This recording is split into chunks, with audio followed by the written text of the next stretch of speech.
So there are three layers of the endoscope. The outer layer is a sheet, the second layer is the endoscope, and the third layer is a working channel for the instrument. So this is a real picture during surgery. We have the lens at the tip of the scope, and we have to water irrigation all the time to keep the picture clear. We have the light, and we have the instrument through. So the key is we have an eye inside the patient. Instead of your eye or microscope outside the patient, we have the eye inside. That's why we can do it in a very small incision. So now I remove the fat in yellow color, and now you start to see all the nerve. So once you see the nerve clearly, the risk of nerve damage is very low. So in my hands, we never have permanent deficit or permanent weakness after surgery. So once we find the nerve, we protect the nerve with the outer layer of the endoscope. Here is the nerve. We protect the nerve, and this is the disc herniation.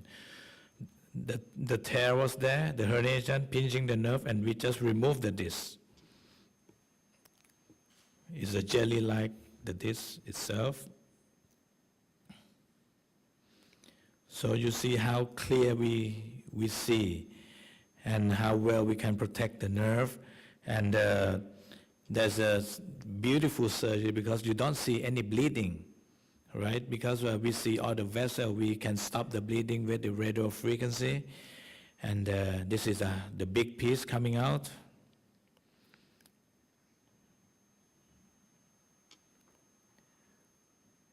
So you see the nerve now. This is the disc herniation surgery. We finish within half an hour normally. So this is the stenosis. It's not the disc, but it's the bone itself that pinch on the nerve. We use the same scope, 7.9 millimeters, and we use the drill to remove the bone. So we approach from the back. So this is a real operation. Again, this is the bone. This is the ligament. So we use coagulator, radio frequency to stop the bleeding, and this is the bone, the nerve underneath. So we use the 6,000 RPM drilling system to remove the bones. And then we cut the ligament open, and now you see the nerve. And we use some cutter to cut the ligament above the nerve. So the key is you have to see your instrument all the time. And we have the 25-degree lens. So when I rotate the scope, I can look around the corner. So you see the nerve clearly. And after that, you check with X-ray as well. You see the nerve along the way from the upper level. Here you see X-ray, and then we scroll down all the nerve down. So with X-ray, adequate decompression. We perform this surgery within 1 hour with a 7 millimeters wound. And this is our pride that I mentioned before, that we conduct also the research in terms of develop the instrument itself. So we are quite lucky to have German partner, Professor Sebastian Rutten from St. Anna, Germany, and the support from the Richard Wolf Company. So we made the new scope system. We expand from 7.9 to 10.5 millimeters. So the wound from 7 millimeters, we increased to 10 millimeters. We did 1 centimeter, still small. The patient feel the same pain. So what kind of case that we use the bigger scope is a central canal stenosis. Instead of one side compression, it's 2 side compression. That happens more with the older patients, 60, 70, 80, 90 years old. When you go to the shopping mall with all your family, you have to sit every 10 to 15 minutes. You feel that your leg won't follow commands. You feel fatigue, and you think, maybe I'm gain weight, I'm getting old, I cannot catch up with my family. It's not the case. It's from the compression of the nerve from the spine that can be cured. We call it central stenosis. You see the dark signal here? This is the ligament that gets thicker over time, how you use your spine, and come with aging. So we developed the new scope from Richard Wolf Company. This is a bigger scope. When we have bigger scope, we have bigger instrument. We increase the size from 4 millimeters to 5.5 millimeters. Seems a little bit, but it's 25% more powerful.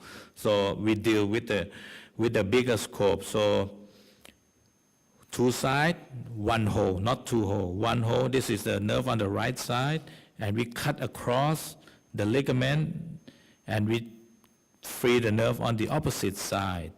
So with the 1 centimeter wound, and about 1.5 hour surgery, and then this is the MRI after the surgery. You see the black ligament is gone. Now you see white color, means space. So the endoscopic spine surgery, we perform around 150 cases a year. Without instrument, we do mainly endoscopic. You walk after surgery. When you wake up, we send you back to the room. You walk, and you stay only 1 day in the hospital, and only 5 to 7 days in Thailand. So you don't have to stay that long, and you have some pain from the surgery. We normally give Tylenol and some Voteran for 2-3 days. This is the endoscopic spine surgery that we perform at Bamrurat Hospital.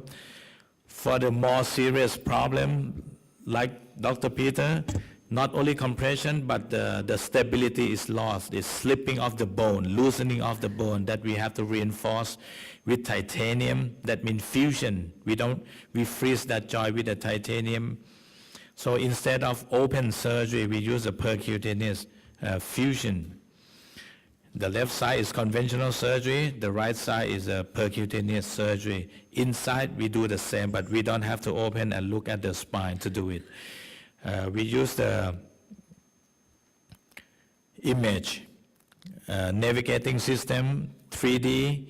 On the right hand side, we call it O-arm, is a 3D image to look inside instead of open and look inside, and as a guiding system. And so we can reduce the hospital stay by 50% and 50% blood loss. So in the normal patient, we don't give blood transfusion anymore. And instead of 7 to 10 days admission in the hospital, sometimes for the large patient, you have to stay up to 2 weeks. For this, we stay 3 to 4 days in the hospital. So this is an animation showing we use the Medtronic system from Germany. For endoscope, we use the German technology, Richard Wolf. For the fusion, we use the Medtronic from United States. So this is how we insert the screw without opening the wound, just small opening, 1 centimeter.